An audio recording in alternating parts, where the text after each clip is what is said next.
Kupu Kamzum, yeah, welcome back to our YouTube channel Inside the Bucs Chats. We appreciate you being here. So today we saw make us making it through to the finals once more, which signifies the importance of preseason. As we've seen, whenever we've had our good preseason, we end up winning the MTN title, and right now we're in the final on the verge of winning it, even though it was not a desirable result for us, but we still managed to win through penalties. So take us through the game. How did you see it? Yeah, I think it was a game of two halves. We were attacking each other. So that's a typical cup game because we didn't want to lose, they didn't want to lose. So I think, but second half we came back very strong. We had some good movements. But I still think we still have to work on our how to attack because we seem to be lost when we attack because we don't have numbers in terms of attack because Sundows defense they always win the loose balls. So I think we need to work structurally on how we must attack and how we must track back in the same time. Yeah, and I've also seen how we are just able to pick up in the last 20, 25 minutes of the match. Is it gonna be a continuing pattern going throughout this season, or is it something that we have to look at because we've seen how our boys actually start playing around the 65th minute, going to the 90th minute. They don't show the same tempo as the game starts, but then we finish strong. How can we fix that and work hard on making sure that we are able to maintain our tempo throughout the match? Yeah, I think it's very concerned that we start very slow and then we don't score goals. And then it's not every time that we have to pick up late and score goals. Sometimes it's going to be very difficult for us to score goals.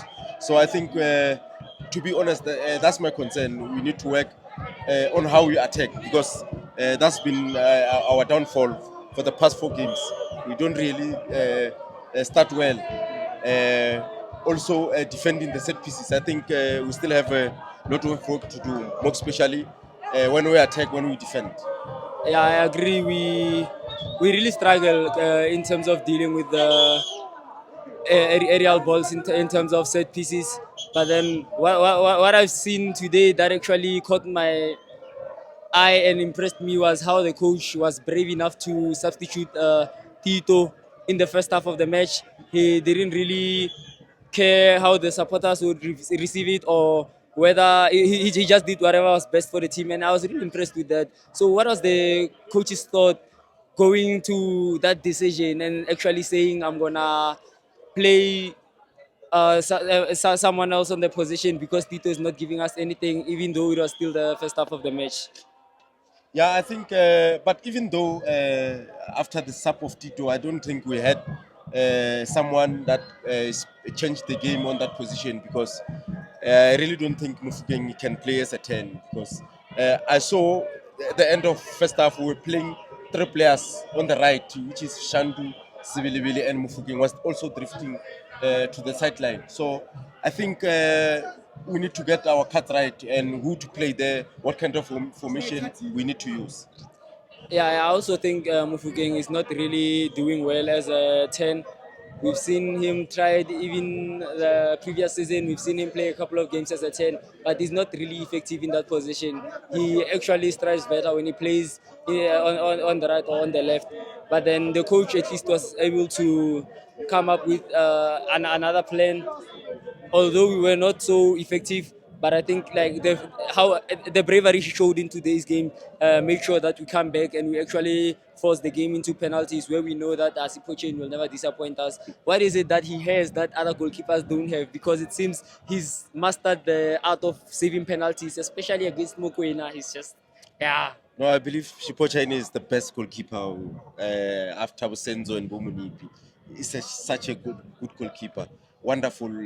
Also, not only on penalties, such a very good goalkeeper. So I think and he's still improving. So I'm so happy that he's still improving. I think maybe he's getting good trainings and everything. So, but I'm so proud of him. He must keep on working hard.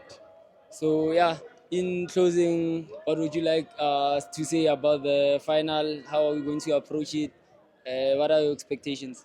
No, the expectation is to win the final. There's no other expectation rather than win the final. so it doesn't matter how we win it. But I'm so happy that we introduced a player like Moriko, such a talented player. I think when he understands how we play and understands South African football, I think it's going to be a gem. So definitely we have to take the final. We can never afford to lose the final. Yeah, and I also think the silverware is gonna bring a lot of confidence to the boys. We see the talent in these new boys. We support them. We love them.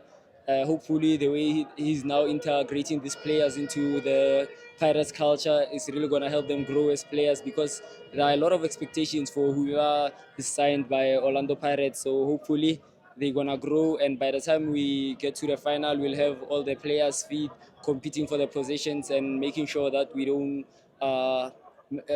have any slip ups in the final. So yeah, thank you for joining us. Keep watching, subscribe, like. We appreciate your support. I value Thank you. Thank you.